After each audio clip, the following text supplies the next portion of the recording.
La médula ósea es la sangre que tenemos adentro de los huesos. En un adulto, ¿dónde está esa médula ósea? Está principalmente en los huesos largos de las piernas, que se llaman fémur, en las costillas y en nuestro esternón.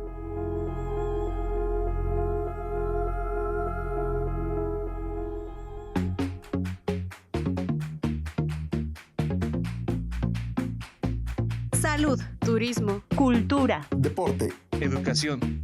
Eso y más es lo que somos. ¿Y quiénes somos? ¡Ya oíste! El programa del Instituto de Seguridad y Servicios Sociales de los Trabajadores del Estado.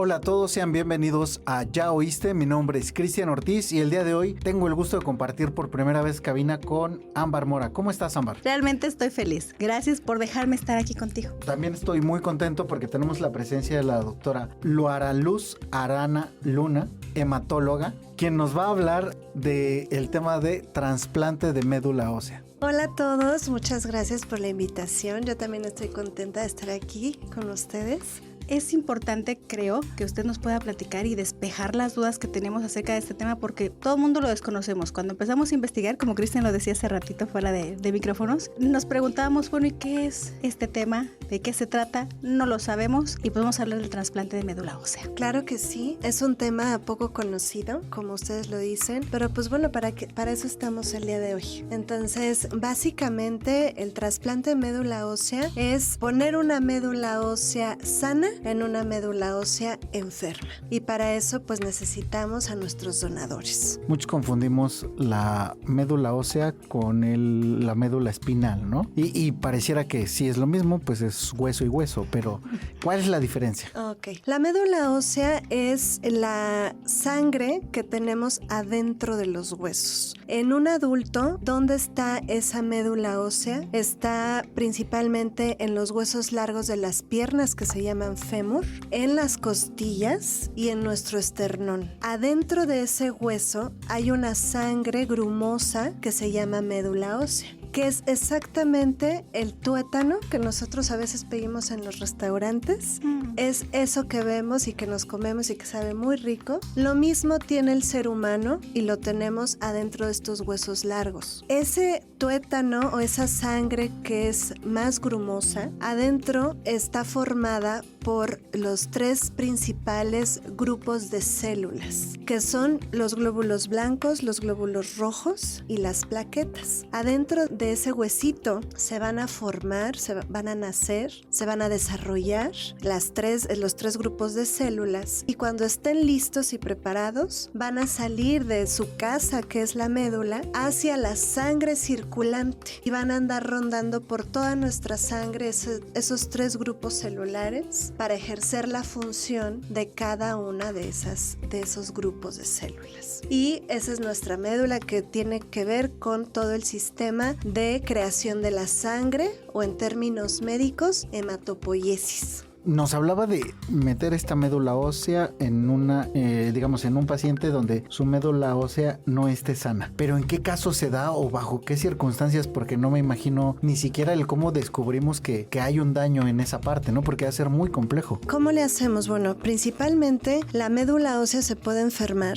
y las enfermedades más conocidas que a lo mejor ustedes las han escuchado son las leucemias agudas. Leucemia mieloide aguda, leucemia linfoblástica aguda. ¿Qué quiere decir esto? Que la médula ósea, donde se crean y se forman esas células, se enferma por daños genéticos, daños en los cromosomas, y empieza a producir células que no necesitamos a una manera desmedida. Esto se llama leucemia. Existen ciertas características de la leucemia que hacen que un paciente sea candidato a trasplante. Cuando es candidato a trasplante es porque sabemos que con el tratamiento habitual este paciente no se va a curar para siempre y necesitamos ofrecerle una opción de curación. Esta opción de curación es ese trasplante de médula ósea. en donde desde la raíz sus células están enfermas, no se pudieron curar con el tratamiento específico y ahora vamos a intentar poner una médula ósea sana de un donador sano en esa médula ósea enferma, intentando que el paciente pueda hacer propia esa médula ósea donada y buscar la curación de la enfermedad.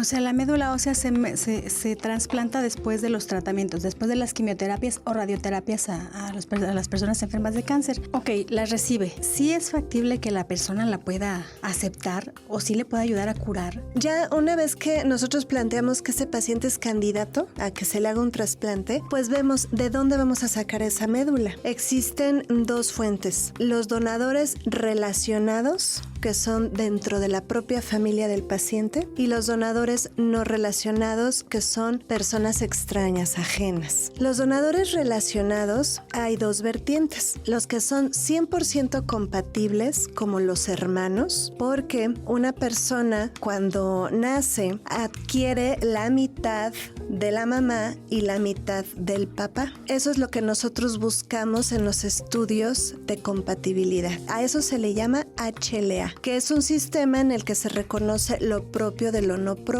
y nos da esa autenticidad como seres humanos diferentes. Entonces, sabiendo que la mitad me la dona mi mamá y la mitad mi papá, sé que dentro de mis hermanos puedo tener a alguien 100% compatible a mí. Pero si yo nada más tuve un hermano o no tuve hermanos, no hay la posibilidad de que haya alguien 100% compatible a mí. Solamente voy a tener el 50%, que va a ser o mi mamá o mi papá, con el que comparto la mitad, porque ellos me lo donaron. Entonces ahí son los relacionados, que pueden ser mis hermanos, que pueden ser 100% compatibles, o mis padres, que pueden ser la mitad de compatibles, o otro hermano que puede ser la mitad de compatible que yo. Y los no relacionados pues son otras personas en el mundo con las que puedo compartir ese HLA, porque ese HLA se va repitiendo. Obviamente no es muy frecuente, pero puedo encontrar a alguien semejante a mí en otra parte del mundo. O sea, los hermanos sí o sí son compatibles. Eso sí o sí. Sí, en un porcentaje. En un porcentaje, porque aunque sea, hay veces que se mezclan estas alelos, que es la manera médica de decirlo, y si son 5 hermanos, a lo mejor sale uno 100%, uno el 50%, y el otro no comparte nada conmigo, ¿no? O sea, podría ser. Los que siempre van a ser compatibles, la mitad, son mis papás, porque sé que ellos me donaron la mitad. Y eso es muy factible en pacientes jóvenes que todavía tienen padres jóvenes, en donde pueden donar sin ningún problema, ¿no? Porque los padres jóvenes pues son sanos, no tienen enfermedades, etc. Nuestros pacientes adultos que ya tienen enfermedades, que sus papás ya sobrepasan los 60 años, pues ellos ya no serían opción. Pero ¿quién sí sería opción? Los hijos de esos pacientes, porque sabemos que el paciente le donó la mitad a su hijo y su hijo puede ser su donador.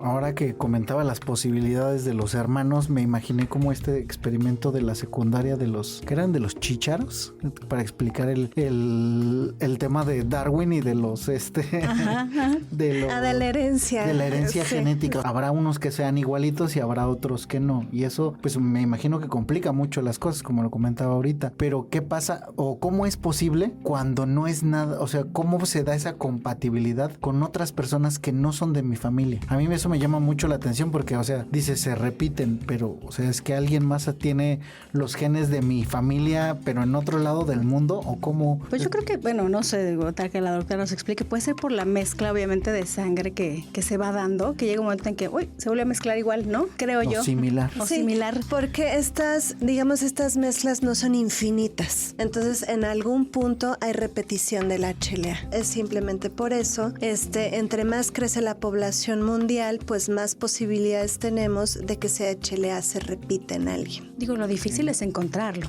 Sí, porque no todos están en un registro de médula ósea. Eso es importante porque al ver que hacían falta donadores de médula ósea, pues empiezan a hacer estos registros mundiales en donde una persona sana, altruista, puede registrarse, ¿no? Y se registra simplemente, es gratuito, con una prueba médula, del carrillo, de la boca. De ahí se extrae el HLA, que es esta prueba de compatibilidad. Y pues si hay un paciente enfermo que de repente sea compatible con uno, pues le van a hablar a uno para decir, fuiste compatible y bueno, estás dispuesto a donar hoy, y pues ya no se hace. Pero obviamente no todos se registran, no en todos los países existe un registro y obviamente no sabemos con exactitud cuántos donadores puede tener cada paciente. Yo sabía, y se lo comentaba a Cris, que dolía mucho la donación. Entonces yo creo que mucha gente tiene esa idea de que duele mucho el donar la médula ósea, que te lo hacen en la espalda,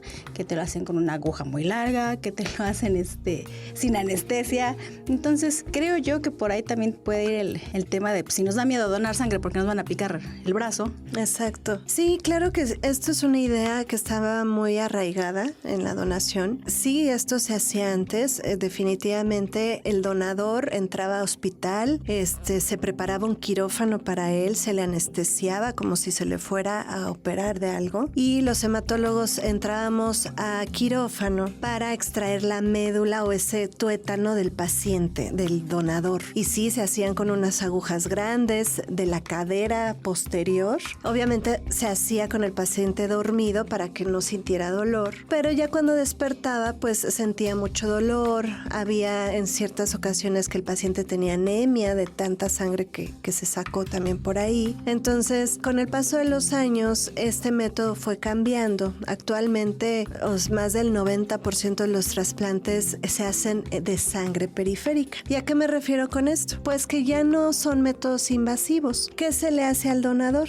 El donador se le inyecta un medicamento en su brazo como si fuera una vacuna. ¿Qué va a hacer ese medicamento? Va a hacer que las células madre que están adentro de la médula ósea se suelten, se liberen hacia la sangre y empiecen ahí a circular en la sangre. Por medio de una máquina con un programa especial, la sangre del paciente se va a filtrar y la máquina se va a quedar solamente con las células madre. Este procedimiento dura como unas 4 horas, donde el paciente está en un banco de sangre del hospital donde vaya a hacer el trasplante, puede estar viendo la tele, está en un reposet, esperando a que den las 4 horas, y en ese momento la máquina se queda con las células madre, unos 200 a 300 mililitros. Una vez que tenemos las células, que a eso se le llama cosecha, pues el donador puede darse de alta sin ningún problema, sin ningún tipo de secuela, y pues bueno, eso es algo excelente porque antes pues no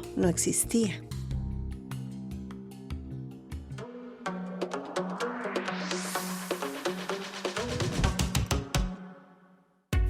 ¿Ya nos sigues en nuestras redes sociales oficiales? ¿No? ¿Qué esperas? Búscanos como ISTEMX y síguenos en Facebook, Twitter, Instagram, TikTok y YouTube. No te vayas, que esto aún continúa.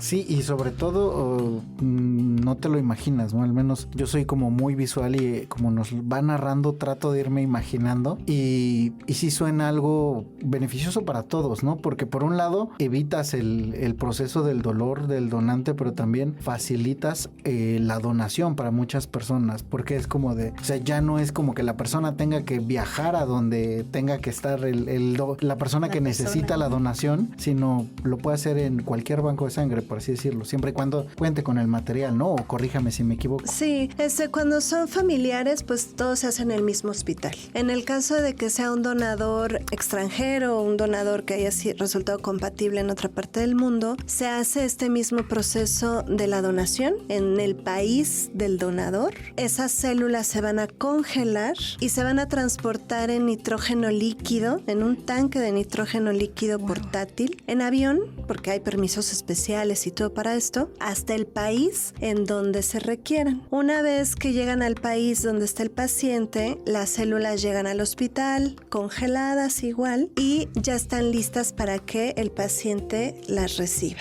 Ay, pues qué interesante, la verdad, es saber que puedes donar de una forma tan fácil, tanto sangre como médula ósea, como plaquetas, ¿no? Te conectan ahora sí que a la máquina, a la vena, y solita Sí, de hecho la máquina para donar plaquetas pues es la misma para donar células. Es como, nada más que se utiliza diferentes programas, ¿no? Por así decirlo, pero se puede utilizar la misma máquina. Oye, eso está súper bien. Y aquí, bueno, en el ISSSTE, ¿dónde están esos bancos de donación? En el ISSSTE, bueno, como saben, el hospital de tercer nivel que tenemos es el Hospital 20 de Noviembre. Es donde se hace el trasplante de células hematopoyéticas o trasplante de médula ósea, y es donde está el banco de sangre especializado para este tipo de cosas, ¿no? Está ahí tenemos todo lo que les explicaba al principio, de estas pruebas de compatibilidad, del trabajo de banco de sangre, de sacar las células, de congelarlas, todo eso lo tenemos en el 20 de noviembre. ¿Y las pruebas de compatibilidad son rápidas? Sí, son muy rápidas. Se pueden tomar de pacientes que tienen a sus familiares en otro país. Incluso hemos tenido pacientes que sus hermanos viven en Estados Unidos. Pues se les pide que nos manden su prueba del carrillo de la boca y se pueden analizar en el hospital. Y de sus familiares que viven en México, pues van al hospital, se les toma una muestra de sangre, de un tubito de sangre, y ahí se saca la prueba. Esa prueba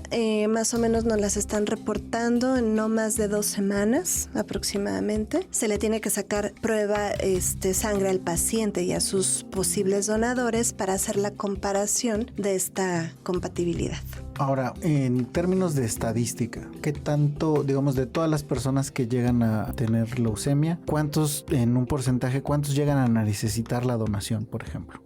De la leucemia que más se trasplanta es la leucemia linfoblástica aguda, tanto en niños como en adultos. La leucemia linfoblástica aguda tiene un porcentaje de curación en diferentes grupos de edad, pero oscila, sobre todo en los jóvenes y en los niños, del 90% aproximadamente. De estos pacientes que hicieron una respuesta adecuada al primer tratamiento, un porcentaje va a tener recaída de la enfermedad. La enfermedad va a regresar. Y más o menos este porcentaje va entre el 30 al 40%.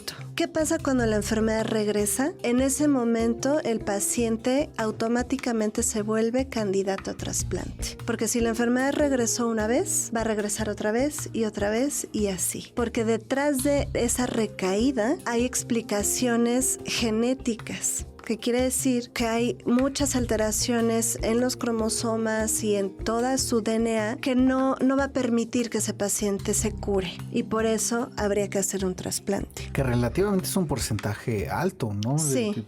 Realmente. Y más en adultos. En niños, la leucemia linfoblástica aguda es el cáncer más común y el más curable, pero en adultos jóvenes y adultos esto es diferente, ¿no? Y hay más recaídas. Farina Reguín, la oncóloga pediatra del 20 de noviembre, era lo que nos comentaba, que no había personas que fueran ni a donar plaquetas, ni a donar sangre, ni a donar médula ósea por el miedo, y que sí es muy necesario, y más en este caso, bueno, ella ve a los pequeños, ¿no? Pero en sí a las personas que están sufriendo esta enfermedad, que sí les es muy necesario.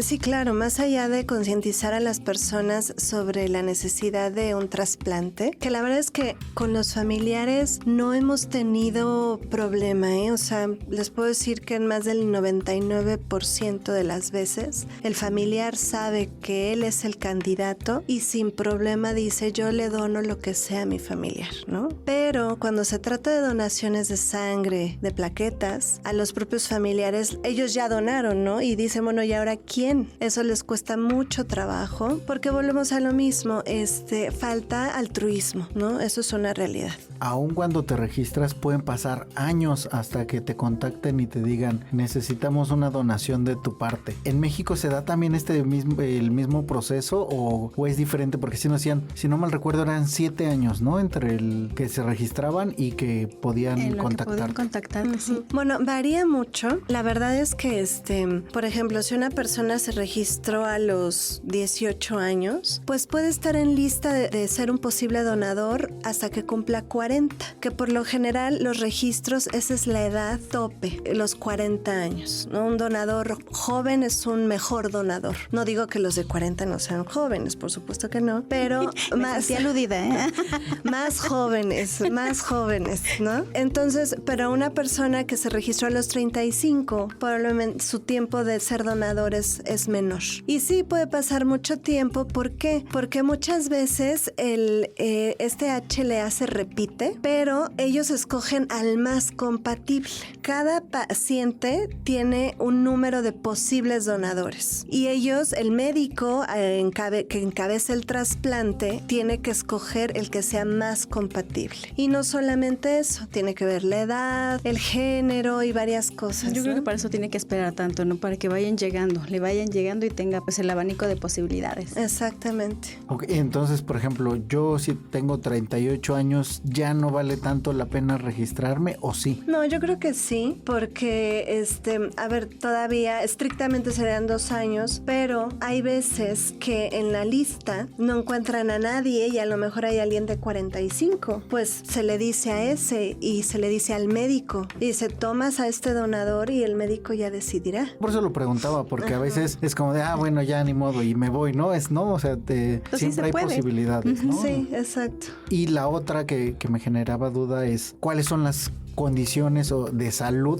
que requiere para la donación? Porque, por ejemplo, con la sangre ya sabemos que son 50 kilos o más, no haberse hecho un tatuaje antes de 6 meses. 6 meses o un año, dependiendo la institución médica que lo esté atendiendo y demás. Pero para la médula ósea, ¿son las mismas condiciones o qué cambia? Las mismas condiciones en cuanto a ser sano, ¿no? O sea, un donador no puede tener cáncer, no puede tener enfermedades autoinmunes, enfermedades infecciosas, nada de eso. O sea, tiene que ser sano. Puede ser diabético, hipertenso, sí, pero controlado. La edad, los donadores pueden ser menores de edad, incluso aquí cambia, ¿no? Porque cuando uno dona sangre, pues tienes que ser mayor de 18 años. Pero en médula ósea ahí sí cambia. Los donadores pueden ser menores de edad, autorizado por los padres sin ningún problema. Pero ya donadores arriba de 50, de 60 años, pues no es que no puedan, sino puede ocasionar más problemas al paciente que beneficio. Entonces, por eso es que se prefieren los donadores más jóvenes. ¿Qué otra cosa?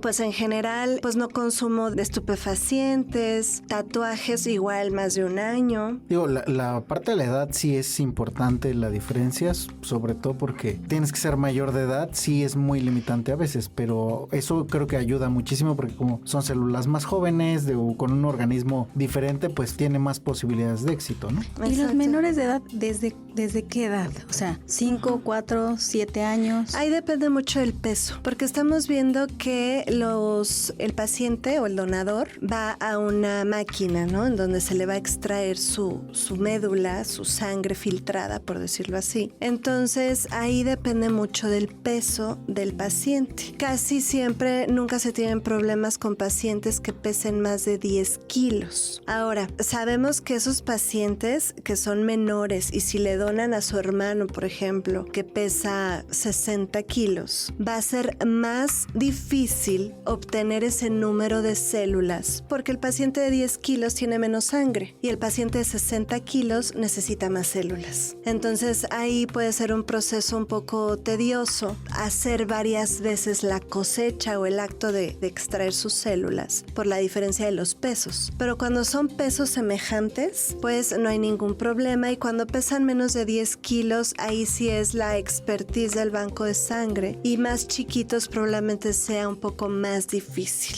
Ahora, eso no quiere decir que en pacientes menores de 10 kilos que requieran ellos mismos un trasplante de autólogo o de él mismo, que son otro grupo de enfermedades, no lo puede hacer. Sí se podría hacer en el banco de sangre, pero para él mismo, probablemente no para alguien más, por la diferencia de los pesos. Eso de autólogo que es para él mismo, ¿cómo funciona? Pues es un trasplante que más que nada es para otro grupo de enfermedades. Por ejemplo, en adultos, en mieloma múltiple lo utilizamos mucho, en linfomas. ¿Y cuál es el objetivo de este trasplante? Pues son las dosis altas de quimioterapia. Nosotros queremos matar esa enfermedad con mucha quimioterapia, en la cual prácticamente dejamos vacía a esta médula ósea, pero antes de hacer hacer eso, necesitamos tener unas células de rescate, porque si no las tuviéramos, esa médula ósea del paciente no va a regenerar nunca. Entonces a eso se le llama un trasplante autólogo. Es el mismo proceso, sacamos las células del paciente con el mismo método, en banco de sangre igual, le damos su quimioterapia intensiva para matar la enfermedad y vaciar la médula ósea, y después de eso volvemos a poner esas células para que su médula ósea no se quede vacía. Entonces eso es un trasplante autólogo que se hace tanto en niños como en adultos. Es como una reserva. Como una reserva, exactamente, donde el beneficio de este tipo de trasplante es la quimioterapia que se da.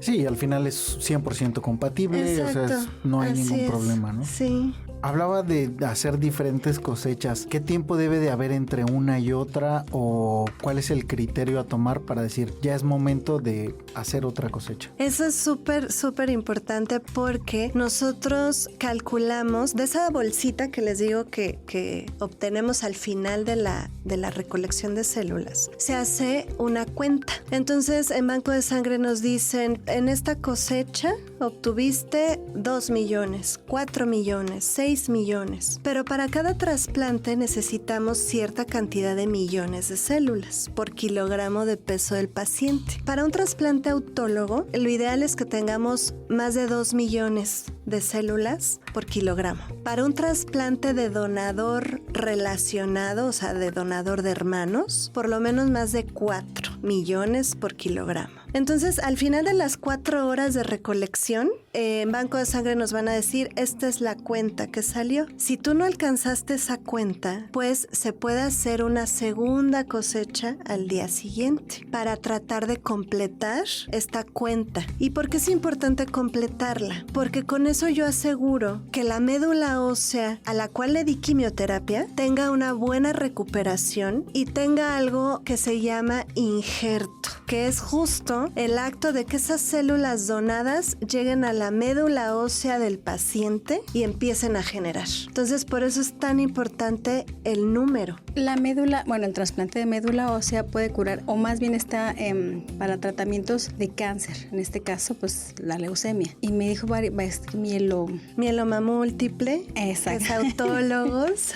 Pero, por ejemplo, para los casos del síndrome mielodisplásico. El síndrome mielodisplásico es un síndrome preleucemia. Es una enfermedad maligna de la médula ósea, en donde todavía no hay una enfermedad tan abierta como es la leucemia, pero en pocos meses se va a desarrollar. Ese grupo de pacientes necesita un trasplante también. Y algo súper importante es que este tipo de trasplantes autólogos que les mencionaba hace un rato, no solamente se hacen ya para enfermedades hematológicas o cáncer, ya también se puede hacer para enfermedades autoinmunes o reumatológicas.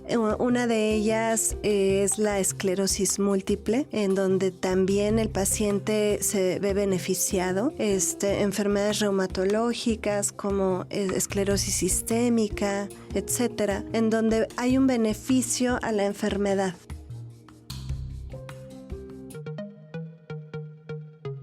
¡Hey tú! No te muevas, esto aún no termina. Y si te perdiste algún programa, puedes escucharlo en tu streaming favorito. Estamos como Ya Oíste.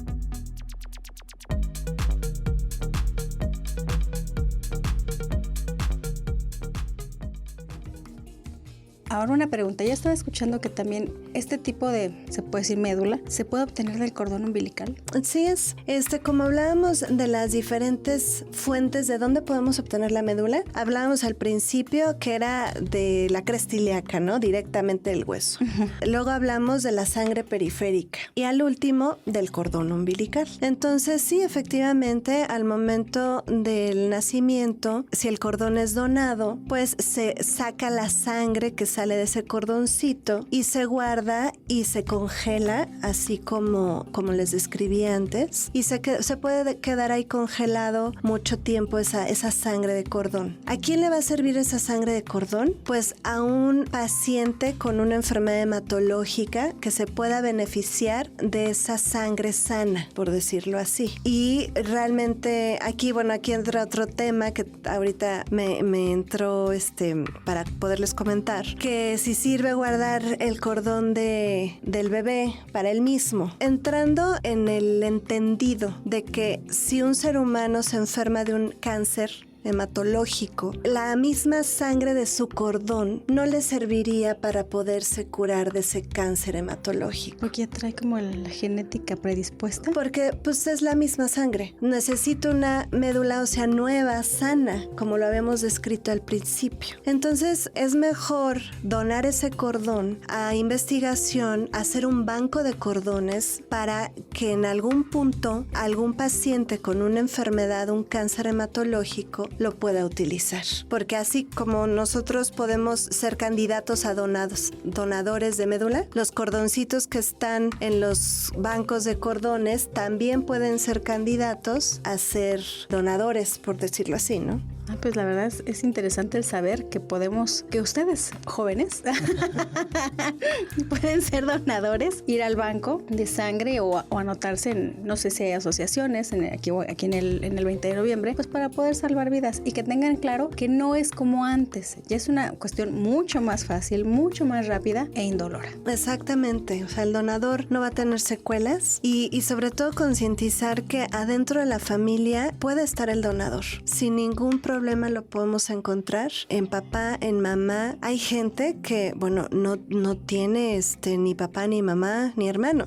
Eso es una realidad. Pero ¿quién podría hacer en ese caso? Pues los tíos, ¿no? Los tíos que pudieran compartir la mitad, ¿no? En algún punto. Entonces, eso ha abierto la posibilidad de recibir un trasplante de una manera muy importante, porque antes todo este grupo de pacientes se quedaba fuera de una posible curación y actualmente ya no. Actualmente ya tenemos esa posibilidad. Pensemos que Toño quiere registrarse como donador. ¿A dónde tiene que ir o cuál es el proceso? Actualmente en México no había como asociaciones a las cuales registrarse. Hace apenas unos años llegó una asociación conocida mundialmente que se llama VideMatch, en donde uno puede registrarse, busca en la página, en el sitio web, puede registrarse, da una muestra de la boca, del carrillo, y ya queda registrado el HLA y esperar a que lo llamen a uno, ¿no? Si uno desea ser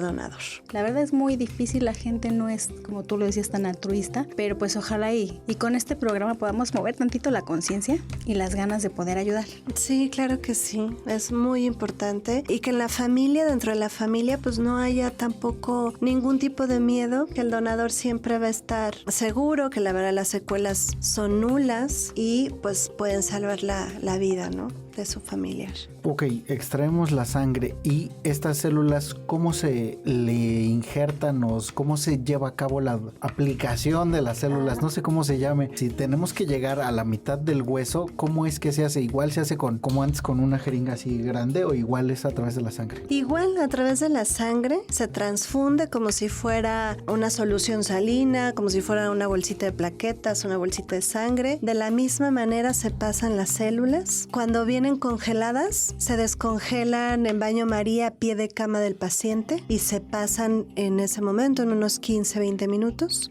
cada bolsita. Cuando no están congeladas, pues bueno, no hay ese problema de descongelación y se pasan igual en 15 minutos. Si me transfunden, ok, me lo están poniendo, ¿llego a tener reacción en el momento? Si, no sé, aquí no sé si pase como la sangre, que la aceptes o no la aceptes, si te hace bien o te hace mal. ¿Hay alguna reacción en el paciente? Sí, en este momento puede haber enfermedades relacionadas al trasplante como tal, de que el paciente no reconozca como ajenas esas células, por supuesto. Y a esto, ¿cómo se le llama? Pues enfermedad de injerto contra huésped. Es una enfermedad creada por nosotros, por los seres humanos, porque no es una enfermedad que exista de manera habitual, ¿no? Es una enfermedad que se genera después de un trasplante cuando el paciente reconoce como extrañas esas células. Y y esto se puede manifestar en diferentes formas, en piel, en tejido, en hígado o en sistema gastrointestinal.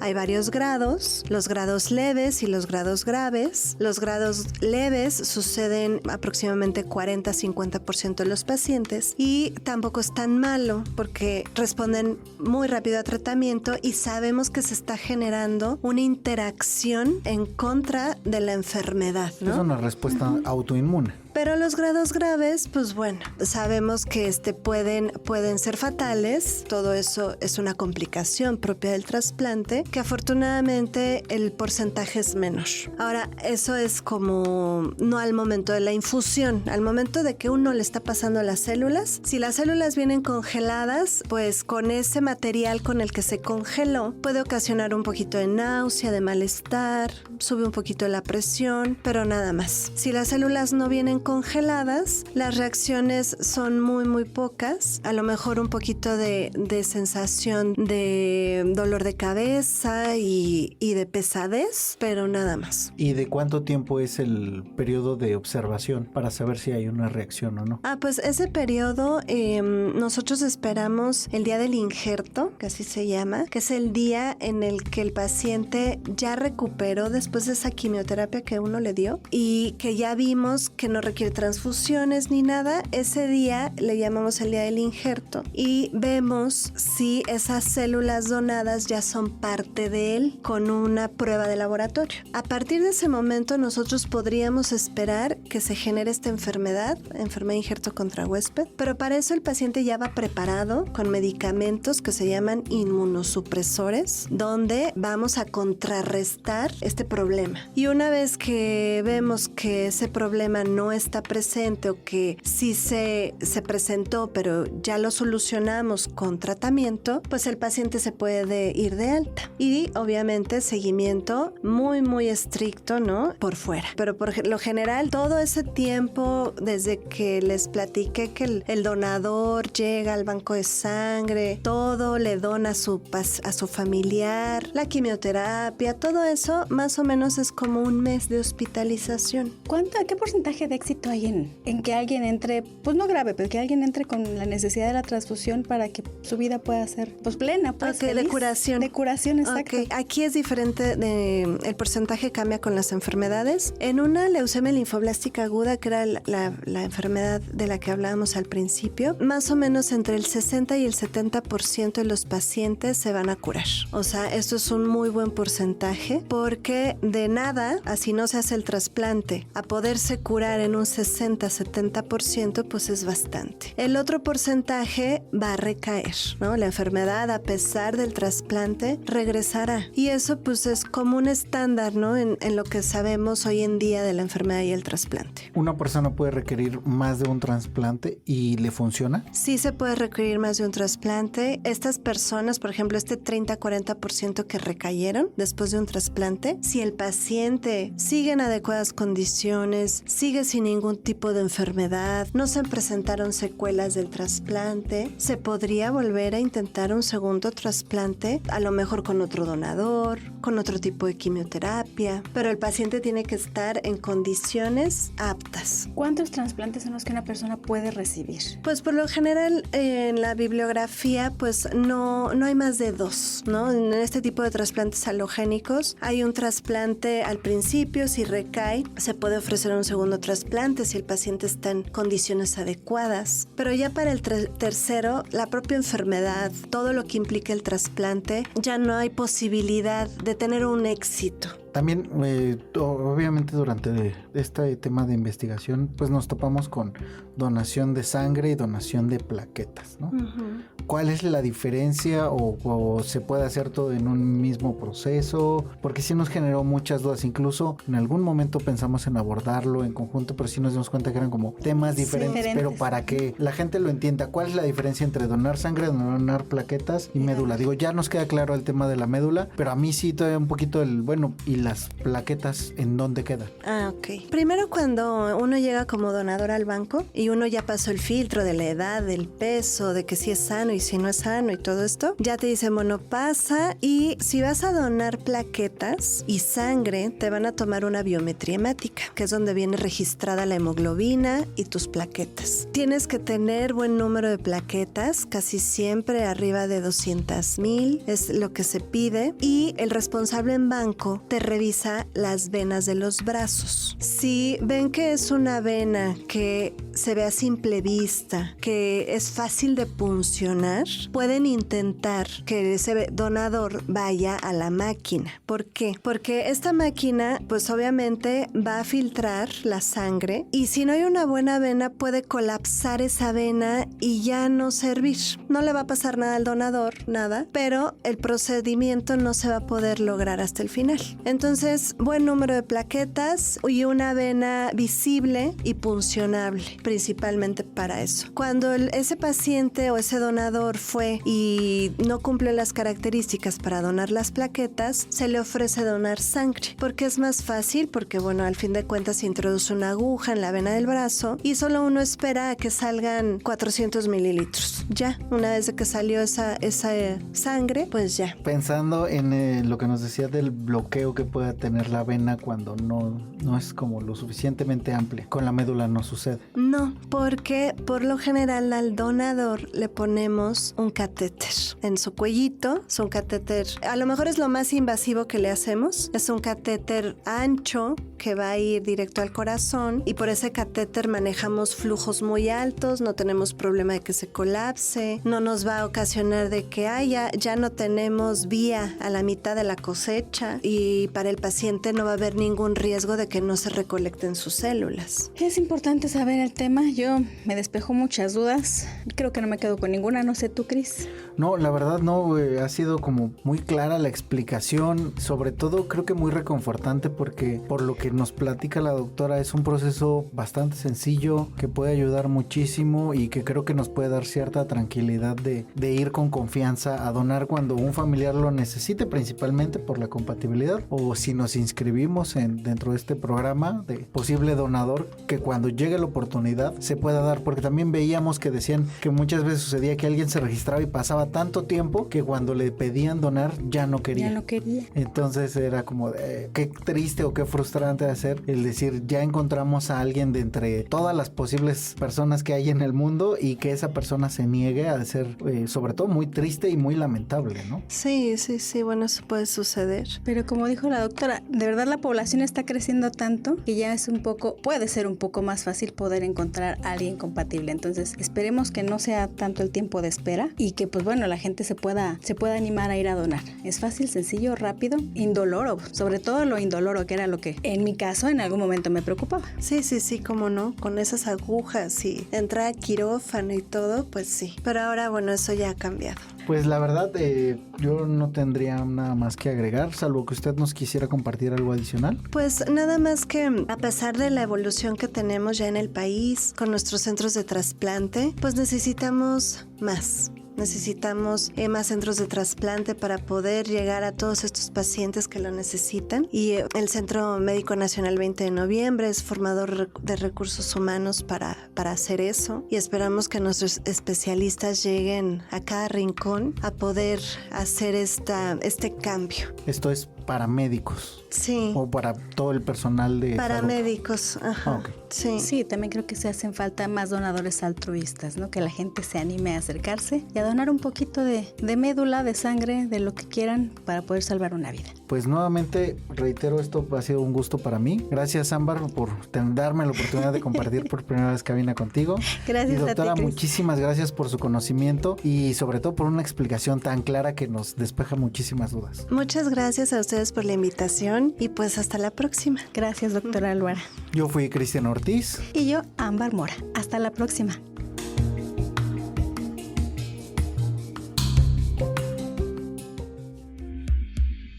Este programa es realizado gracias a la colaboración de Claudia Mejía, Antonio Tapia en la producción, Cristian Ortiz y Ámbar Mora en la producción ejecutiva. En comunicación social, Alma Rosa Rivera. En la dirección general del ISSSTE, Dr. Pedro Centeno.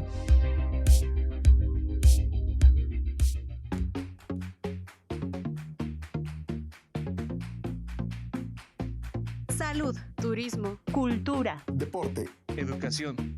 eso y más es lo que somos. ¿Y quiénes somos? Ya oíste.